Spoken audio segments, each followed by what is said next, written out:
All right, and while you guys are out doing your scavenger hunt, if you happen to be over by a creek like Fishing Creek or an area, you might start seeing a plant like this.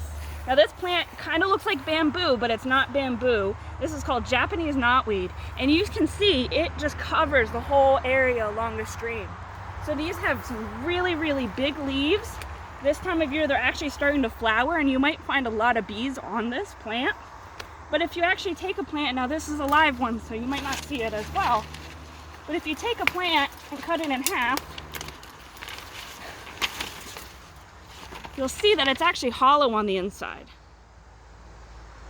So we're gonna actually encourage you to go out and collect some bigger stems of knotweed, and you might be able to find, if you go on the ground a little more, some older stems that have already dried out.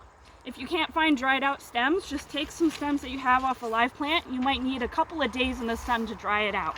But if you collect some knotweed stems, that'll help you with our next activity as we learn how to build a mason bee house.